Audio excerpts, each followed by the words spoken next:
Ethan steps back into the shadowed hallway outside the suite, his chest tightening with every breath. The warm Florida night seems to mock him, the soft hum of the resort's air conditioning and distant laughter amplifying his isolation. Part of him aches to call out, to storm in and demand the truth, to shake Lauren and see if her charm falters under his gaze. Yet another part recoils, whispering caution. There's something more dangerous in impulsive confrontation. He feels the old, gnawing ache of betrayal rise, mingling with disbelief. Memories of subtle hints, the sudden flurries of texts she'd hide, unexplained trips, her laughter that once felt like theirs, flood his mind. Ethan's hands tighten into fists as he wrestles with the instinct to explode versus the necessity to stay silent. The storm inside mirrors the calm beach outside, deceptive, serene, yet Ethan leans against the wall, careful to remain in the shadows, watching Lauren move gracefully back toward their room, laughter still lingering from the other suite. He notices the way her fingers linger on the door handle, the slight curve of her smile as if sharing a private joke only she knows. Every motion fuels a twisting storm of fury and heartbreak within him. He's hyper-aware of every detail, the way her perfume lingers in the hallway, the faint rustle of her dress, even the rhythm of her steps. There is humiliation, too, as he realizes just how easily he's been kept in the dark, manipulated without malice perhaps, but certainly without truth. Yet he refuses to act impulsively. Ethan knows that any reaction now would be a gamble, one that could ruin him, her, and their lives permanently. Quiet patience becomes his weapon, silence his shield. Hiding crushing waves beneath Darius, Lauren disappears into their suite. Ethan's mind sharpens into icy clarity. The initial shock of betrayal evolves into meticulous calculation. He doesn't scream, he doesn't chase, he observes, absorbs, plans. Each heartbeat becomes a countdown. Each step she takes a data point to exploit later. He recalls details from past trips and subtle patterns she's repeated, mentally cataloging her routines. This is no longer just heartbreak, it's strategy. Ethan imagines confronting her at the perfect moment, revealing her duplicity without giving her a chance to deflect. He envisions a slow, deliberate unraveling, one that balances justice with emotional precision. Revenge, if it comes, will be surgical, not explosive. As he retreats to his room, he forces a calm exterior, masking the storm inside. He knows he must play the long game, turning his pain into power, quietly transforming betrayal into opportunity. Ethan Miller grew up in a modest, middle-class neighborhood where every accomplishment was earned, never given. From a young age, he internalized the values of discipline, loyalty, and integrity, shaping him into the responsible, principled man he is today. He works tirelessly as a mid-level marketing executive, often sacrificing evenings and weekends for projects and client meetings, believing hard work is the currency of respect. Yet, beneath the professional composure lies a subtle insecurity, a quiet fear that his dedication to duty may leave emotional gaps in his marriage. Though he never neglects Lauren intentionally, small moments, missed texts, delayed calls, or absent-minded forgetfulness occasionally create rifts he struggles to fill. Despite this, Ethan has always trusted wholeheartedly, expecting the same transparency and devotion in return. This belief in fidelity and honesty forms the backbone of his worldview, making any hint of betrayal all the more piercing, emotionally destabilizing, and utterly personal. Lauren Miller's world was painted in flashes of glamour and admiration. A former model with a growing social media presence, she thrived on external validation, charm, and attention. From her earliest days, praise and recognition became addictive, shaping a personality that equated affection with acknowledgement from others rather than quiet domestic intimacy. Though captivating and charismatic, she struggled with consistency, commitment, and confronting issues directly. Challenges were easier to dodge than to face, and temptation frequently overpowered loyalty.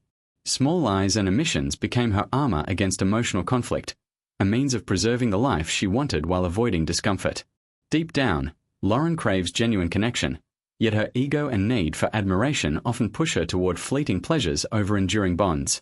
This duality, desire for love and penchant for distraction, sets the stage for the fracture in her marriage, creating tension that Ethan senses but cannot yet fully understand. Ethan and Lauren married 7 years ago, celebrated as the quintessential perfect couple among friends and family. Initially, their chemistry was electric, their connection effortless. But 3 years into marriage, subtle fissures appeared, missed anniversaries, secretive glances at phones, and small evasions that Ethan brushed off, rationalizing them as stress or overwork. To outsiders, their life remained flawless, a glossy facade of romance, travel, and social success, yet behind closed doors, distance widened. Ethan's vacation plan, a sun-drenched Florida resort retreat, is meant as reconciliation, an attempt to repair intimacy and remind Lauren of their shared past. Lauren, however, sees it as a distraction, a picturesque backdrop for her own desires and escapades. Secondary characters, like attentive hotel staff, sense an undercurrent of tension between them, while Mark, Lauren's wealthy, charming, narcissistic lover, lurks nearby, embodying temptation. Ethan cannot walk away. Pride, emotional need, and the pursuit of truth bind him to this fragile, high-stakes confrontation. Ethan doesn't explode. He doesn't accuse. Instead, he tests the truth the way a careful man tests thin ice. Over breakfast on the resort terrace, sunlight glinting off crystal glasses, he casually asks where Lauren slipped off to the night before. His tone is light, almost playful, paired with a half-smile meant to disarm. Lauren doesn't hesitate. Her lie arrives polished and effortless, wrapped in charm and false annoyance, a work call, a headache, a story rehearsed too well.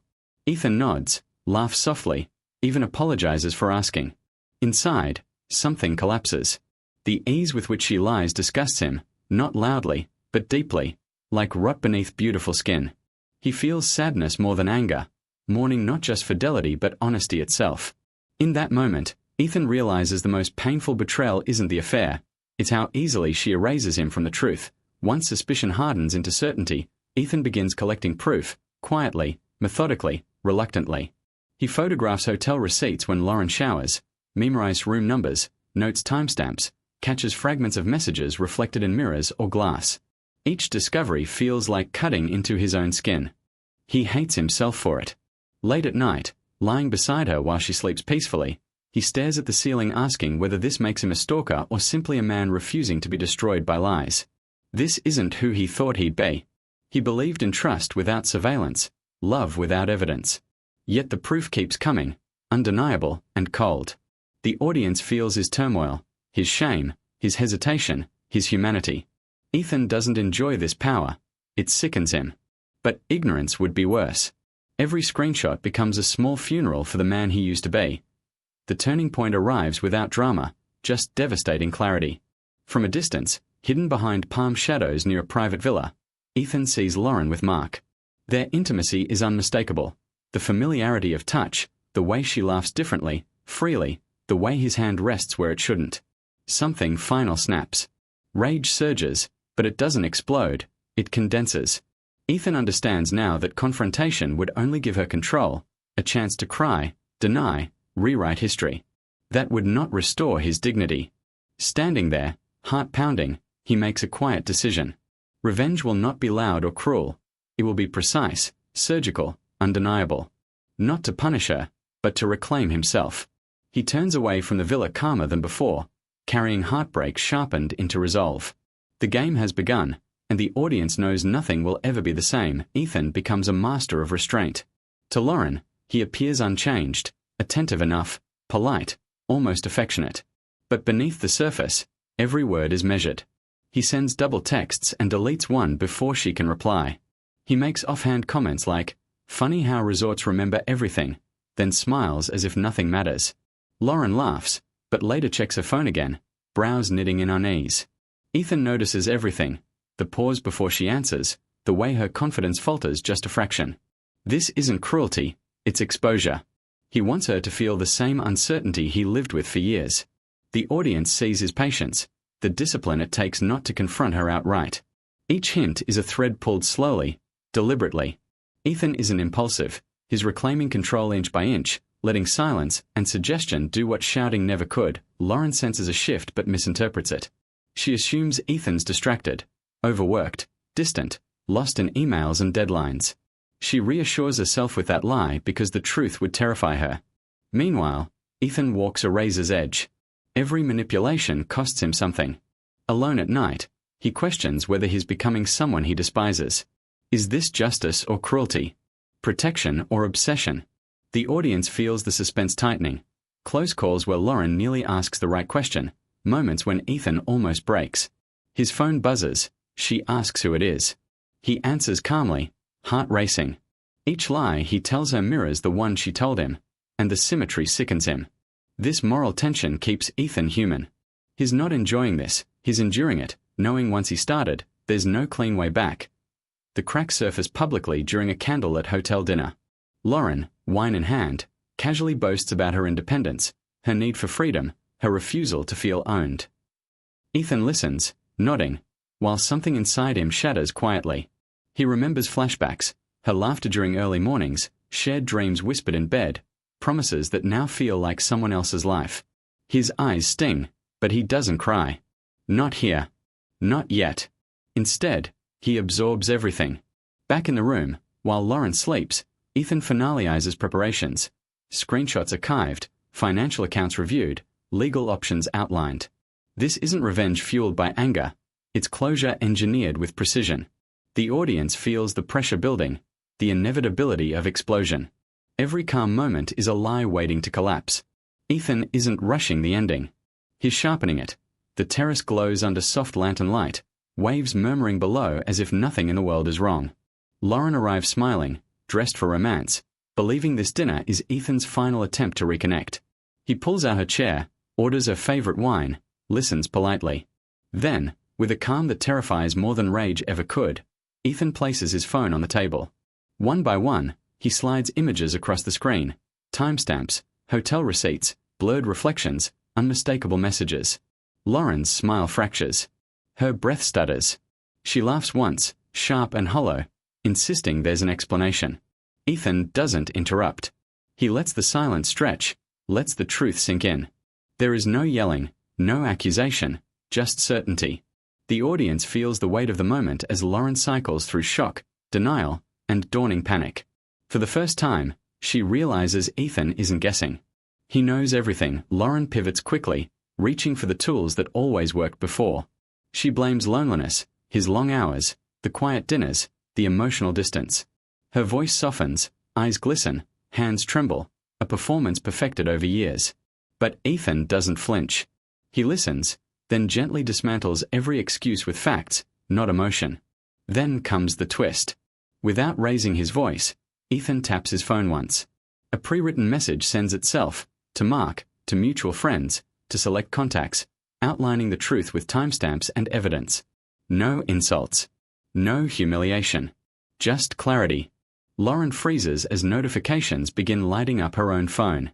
The audience feels a sharp, cathartic shock, justice delivered without cruelty. The power dynamic flips completely.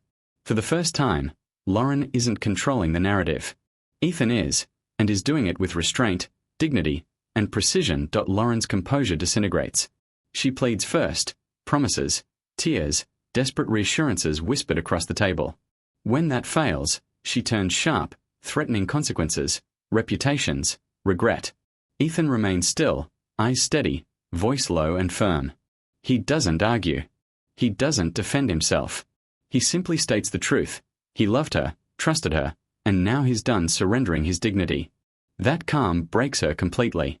The final twist lands not with noise, but with realization.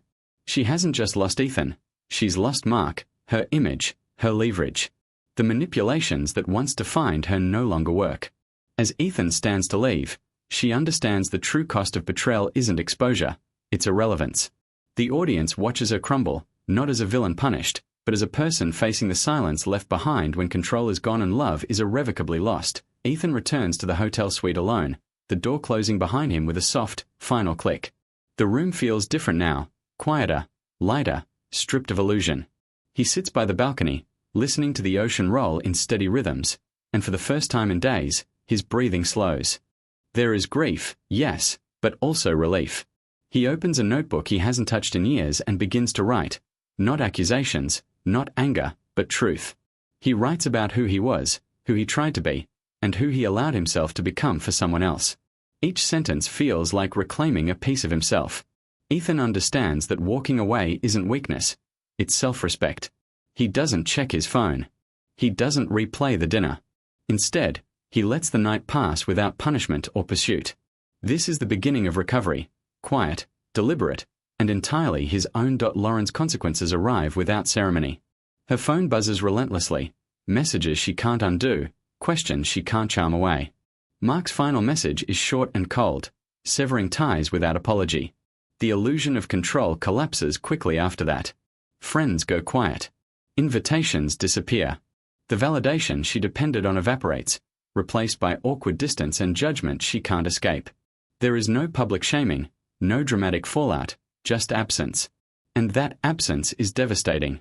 Alone in her room, Lauren finally confronts what she avoided for years: accountability. Not just for the affair, but for every lie that protected her comfort at someone else's expense. The audience doesn't revel in her pain. They witness consequence as it truly is: isolating, humbling, unavoidable. Justice doesn't roar here. It whispers, and it stays. Weeks later, Ethan's life feels unfamiliar, and better for it. He rediscovers old passions once buried under responsibility and compromise. Early mornings find him jogging along quiet streets, afternoons behind a camera lens, capturing moments without expectation. He reconnects with friends he drifted from, laughing freely without explanation or pretense. There's strength in his solitude now, not loneliness. Ethan no longer measures his worth through loyalty returned or affection earned. He's learned the difference between love and self-erasure. The emotional tone shifts fully from pain to empowerment, not loud or triumphant, but grounded and steady. When Ethan looks at his reflection now, he doesn't see a man betrayed. He sees a man who survived with dignity intact. The story closes not with revenge fulfilled, but with growth achieved, the quiet victory that lasts. Ethan sits alone on the beach as the first light of sunrise spills across the horizon, painting the sky in soft gold and pale blue. His phone is turned off, buried deep in his bag, no longer an extension of anxiety or proof. The waves roll in steadily, indifferent to human heartbreak, and for the first time, that indifference comforts him. He breathes deeply, feeling the sand beneath his feet, the cool air against his skin. Inside, his thoughts settle into clarity. I lost her, he admits without bitterness, but I didn't lose myself. The realization feels heavier than grief and lighter than forgiveness. Some betrayals, he understands now, are not chains meant to bind you forever. They are lessons meant to wake you up. The pain shaped him, but it didn't define him. As the sun rises fully, Ethan feels something close to peace, earned, fragile, real. Later that morning, the resort stirs awake. Suitcases roll across polished floors, doors close, engines hum. Lauren walks through the lobby alone, sunglasses hiding tired eyes, her confidence replaced by silence. No dramatic farewell, no final confrontation, just departure. From a distance, unseen, Ethan notices her once more, not with longing, but with closure. Their paths no longer intersect. As she disappears through the glass doors, a child runs past Ethan on the beach, laughing freely, chasing waves without fear or memory of loss. The sound pulls a small, genuine smile from him. Life doesn't pause for heartbreak. It keeps moving, innocent and unburdened. In that laughter, Ethan sees something important. Not replacement, not forgetting, but continuation. The world is still full of moments untouched by betrayal. And he is still here to witness them. Ethan remains on the shore as the day fully begins, watching the horizon where sky meets water. There is no applause for survival, no ceremony for endurance. Most victories look like this: quiet, unnoticed, deeply personal. He thinks of the man he was when he arrived, uncertain, wounded, clinging to truth like a lifeline. And he thinks of who he is now, steady, awake, unafraid of being alone. The pain hasn't vanished, but it no longer owns him. He stands, brushing sand from his hands, ready to step forward without needing to explain his scars. The story doesn't end with revenge or reconciliation. It ends with something stronger. As the final thought settles in his mind, simple and undeniable, it feels like a line meant to be remembered, shared, carried forward. She cheated. I survived. That's the difference.